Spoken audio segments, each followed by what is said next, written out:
Hi, it's Better Photo Jim with your question of the day.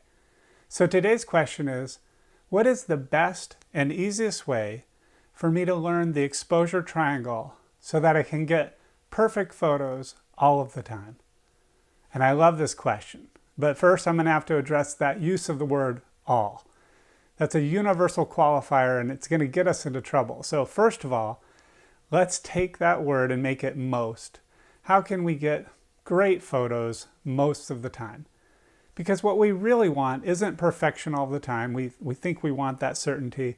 But what we really want is to be able to walk away with a maximum of winners from each and every scene or every subject that we feel passionate about. So now that we got that settled, let's talk about this exposure issue and all those settings that can be so confusing. So for those of you who have never heard of it before, the questioner is asking about the exposure triangle.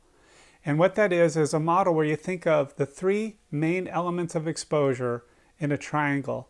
One is aperture, how big the opening is. One is shutter speed, how fast that opening opens.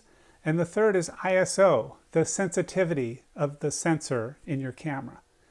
And those relate to each other so that if you change one, the other one has to change in order for you to get a proper exposure. All right, so first of all, we can learn this much easier if we simplify it. The model that I like to use instead is one of a seesaw, like what the kids use at the playground. And think of the middle element, the fulcrum, as ISO, and the two side elements as aperture and shutter speed. And the reason we do that is if we lock one in, it greatly simplifies the whole process.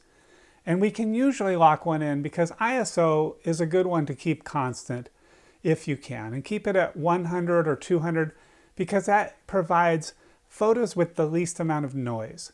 So you go for an ISO of, say, ISO 200, and then all you're thinking about is aperture and shutter speed. And the way that works is, think of aperture just as f-stop number.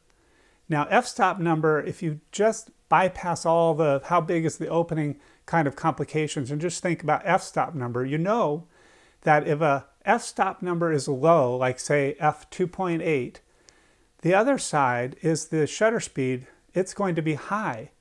So it might, instead of being 1/250th of a second, it might be 1/500th of a second. And on your camera, you're usually just going to see that last part of the number, 250 or 500. So most of the time it goes up, it increases. And on the other hand, when you have an aperture that is a higher number, like f22, for example, it's a big number compared to f2.8. f22, well, the shutter speed is going to be a smaller number, like say 60th of a second or a 30th of a second. Now this shutter speed, it gets a little bit different when you get into like whole seconds. Then it starts becoming like 1 second, 2 seconds, 30 seconds. But most of the time, you're going to be photographing in a situation where it's say 1/25th, and then when you go to a smaller f-stop number, it's going to go up to f250th, 1/250th of a second. So that's the relationship that changes. Now, why does this matter? Well, you're going to be facing a scene, for example, where you want everything to be in focus from the foreground to all the way into the background. And for that to happen, you're going to want a big f-stop number. And you're going to know that what that means is the shutter speed is going to get very, very small. It's going to be like 1/30th or 1/15th of a second. And then you know you need a tripod so that you can reduce the possibility of the camera shaking while you make a photo. So in addition to locking your exposure, your ISO, I also recommend that you lock down one other factor, and that's what exposure mode you use. So take, for example, you can do a semi-automatic exposure mode like aperture priority, or you can use, say, the program mode or shutter priority. Well, lock one in. Just decide that for the next few weeks or next few months, you're just going to use one. So say, for example, you pick aperture priority, one that I like a lot. Then for the next few weeks or months, you're just going to use only that. And when you go out photographing, you have your ISO set, you have your exposure mode set, and you can always just be controlling the aperture in that case.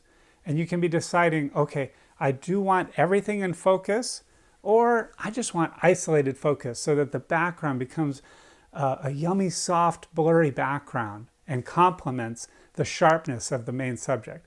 Well, if that's the case, then you're going to want a small f-stop number, and you're going to know that your shutter speed is going to get faster. So in that case, you might be perfectly fine hand holding the camera. All right, so I hope that helps. That was a lot of technical information, but rewatch the video if you need to.